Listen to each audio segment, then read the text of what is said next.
There is a specific, quiet moment in the life of every person when they find themselves standing before a mirror, only to realize that the reflection staring back isn't the individual they imagined they would become. It isn't necessarily a feeling of objective failure that haunts them in that moment, but rather a subtle, persistent sense that something essential has drifted away. There is a profound disconnection between the life they are currently inhabiting and the potential self they feel humming beneath the surface. That moment, that strange, heavy blend of sudden awareness and sharp discomfort, is precisely where the journey of self-transformation begins. Before any change manifests in the external world, it must first ignite as a silent, psychological revolution deep within the interior. We often prefer to think of change as a singular event, a grand decision, or a sudden breakthrough that alters everything in an instant. But in truth, transformation is a meticulous and often grueling process of dismantling and then rebuilding the human mind. It is not merely about adopting a new set of behaviors, it is about learning to perceive the entire world through a fundamentally different lens. That kind of deep internal shift, the kind that actually lasts, does not happen overnight. It unfolds in the shadows, often through a series of struggles, waves of self-doubt, and periods of intense introspection that most people spend their lives trying to avoid. Psychologists have spent decades attempting to map this internal terrain. Carl Jung referred to it as individuation, the lifelong process of bringing the fragmented, neglected parts of the self into a single, unified whole. Abraham Maslow viewed it through the framework of self-actualization, seeing it as the gradual unfolding of a person's highest potential once their basic needs for safety and belonging have been secured. But if we move past the academic theories and the complex terminology, the core truth remains simple. Transformation begins the very second the pain of remaining the same becomes greater than the fear of changing. Most people never consciously cross that threshold.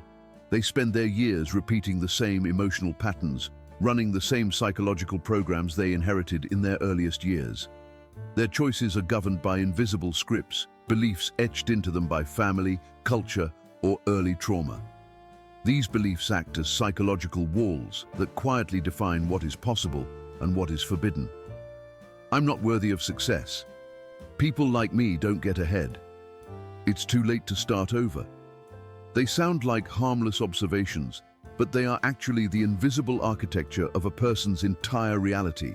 The psychology of transformation starts when we finally begin to question the validity of those walls. You don't have to tear them down all at once. You simply have to notice that they are there. Awareness, as basic as it may seem, is the first true act of rebellion against a conditioned mind. Once you see the pattern, you can no longer be its puppet.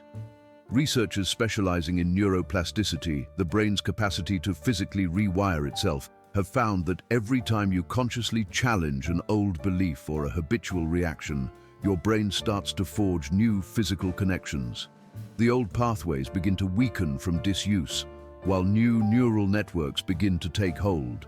Your brain is not a static organ. It is a living, shifting landscape that adapts to your thoughts and your focus.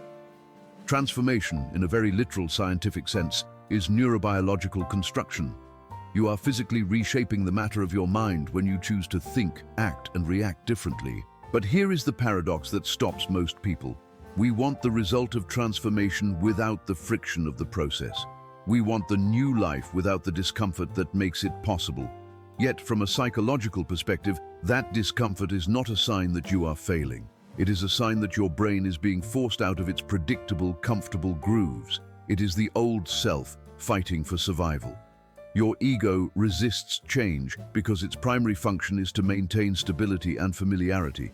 This is why growth often feels like chaos or a loss of control.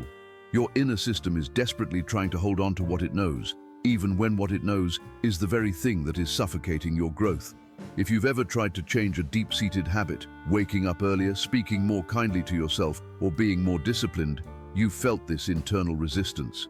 It isn't just laziness, it is your brain's biological mechanism for protecting its identity. Cognitive scientists call this homeostasis. When you act in a way that doesn't align with who you believe you are, your mind creates discomfort to force you back into the old balance. This is why real transformation does not begin with new habits. It begins with a new self-concept. The identity must shift before the behavior can be sustained.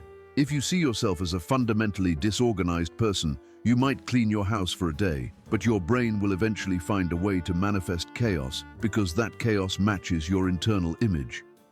If you believe you are bad with money, you will unconsciously sabotage your savings. But when you start to say, "I am the kind of person who values my environment," or "I am learning how to manage my resources," the mind begins to align with that new image. Once the identity shifts, the behavior becomes a natural expression of who you are rather than a forced effort. Transformation then is an identity project disguised as self-improvement. Every meaningful change, from overcoming addiction to healing a relationship, starts with a radical redefinition of who you believe yourself to be. This is why practices like therapy and journaling are so powerful. They make the unconscious visible. Once a hidden belief is dragged into the light, it loses its power to control you. However, the process is rarely a straight line. In fact, most people who experience deep change describe it as a recurring cycle of progress, doubt, regression, clarity, and renewal.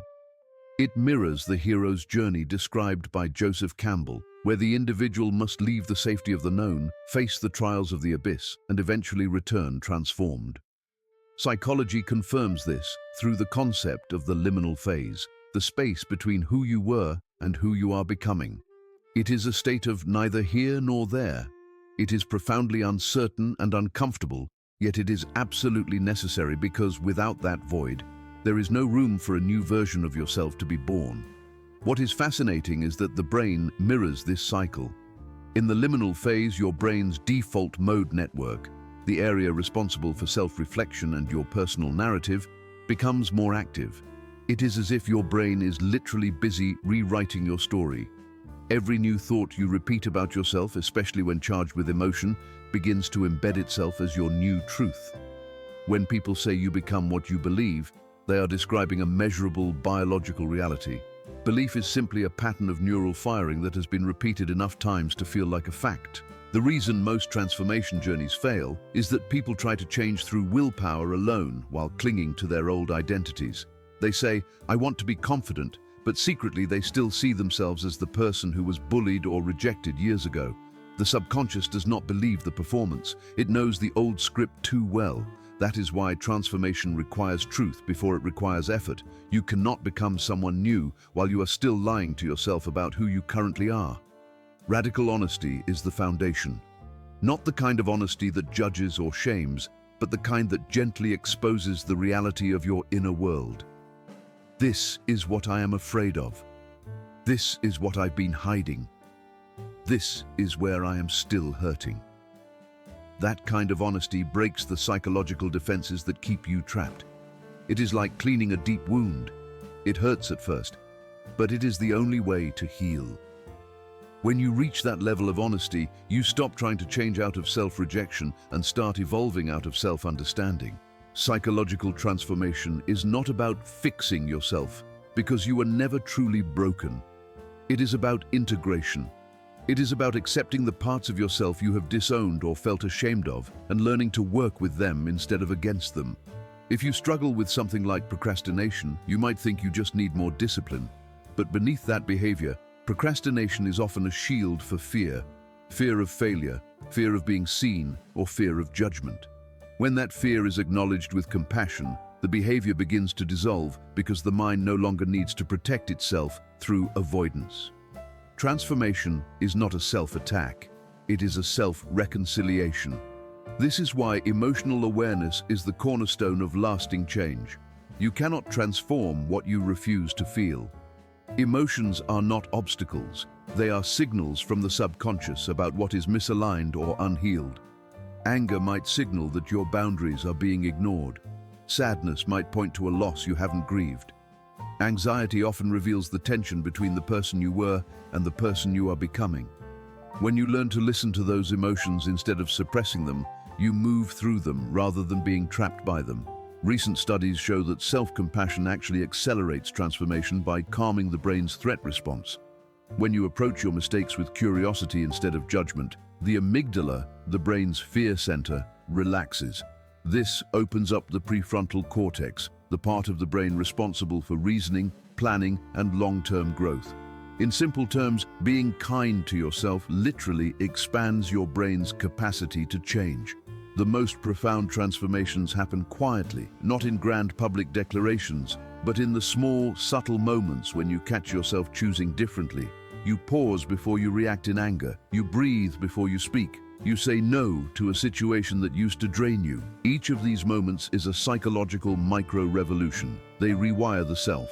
When enough of them accumulate, the old identity eventually fades away, replaced by something truer and more aligned with your real self. We rarely notice transformation while it is happening. It is usually only when you look back that you realize how far you've traveled. The conversations you no longer find interesting, the thoughts that no longer have power over you, the pain that no longer defines your day. These are the markers of change. The person you are today would likely be unrecognizable to the version of you from 5 years ago. And that is the quiet miracle of self-transformation.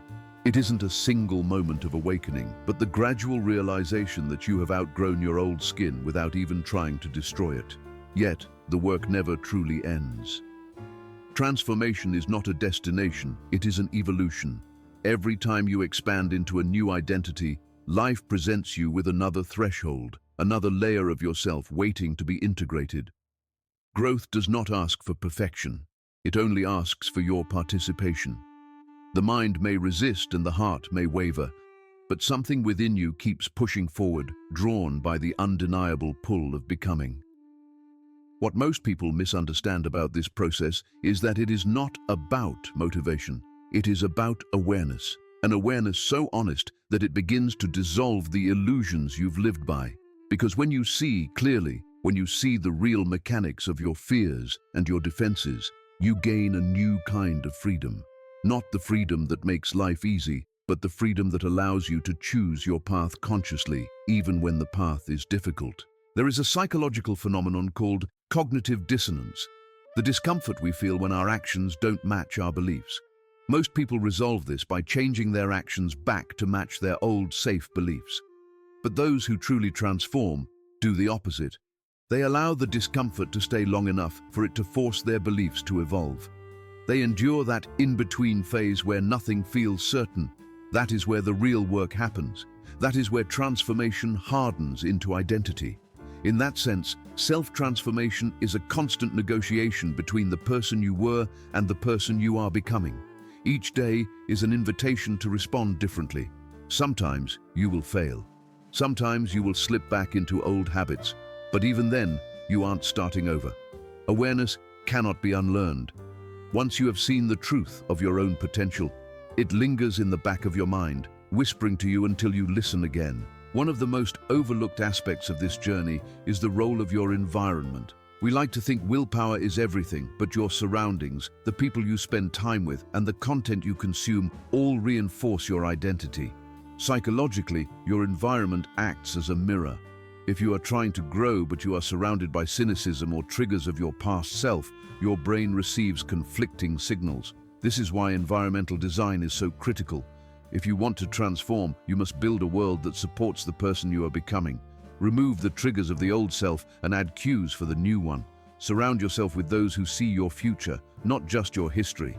Every sensory input is shaping your neural wiring, whether you notice it or not. You cannot plant new seeds in toxic soil and expect them to flourish. But the deepest layer of transformation is internal. Beliefs are not just thoughts. They are instructions your brain gives to your body. When you believe you cannot change, your nervous system prepares for failure before you even take a step. When you believe you are capable, your entire physiology shifts to match that certainty. This is the biology of expectation. The brain responds to what it believes to be true. This is why visualization and affirmations, when done with real emotional conviction, have measurable effects. Neuroscientists have found that imagining yourself performing an action activates nearly the same regions of the brain as actually doing it. You quite literally become what you practice being in your mind. Transformation is not about pretending. It is about embodying. Pretending is saying you are something you aren't. Embodying is realizing that you are returning to the version of yourself that was always there, beneath the layers of conditioning. Deep down, the human psyche doesn't want to become someone new. It wants to return to its original wholeness. That is the ultimate paradox. It feels like becoming someone else, but it is actually the process of remembering who you really are when fear is no longer the one making your decisions. Many philosophers speak of the false self, the mask we created as children to survive and fit in. The journey of transformation begins when you stop identifying with that mask. You start asking, who am I beneath what I was taught to be? That question alone is enough to dismantle decades of psychological programming. In the end, transformation requires a quiet, consistent kind of courage. It means being willing to disappoint the people who were only comfortable with your old version. It means facing misunderstanding and sometimes loss. Growth often looks like loss before it looks like liberation. But what you lose in comfort, you gain in clarity. There is a psychological law that says suppressed emotions do not disappear.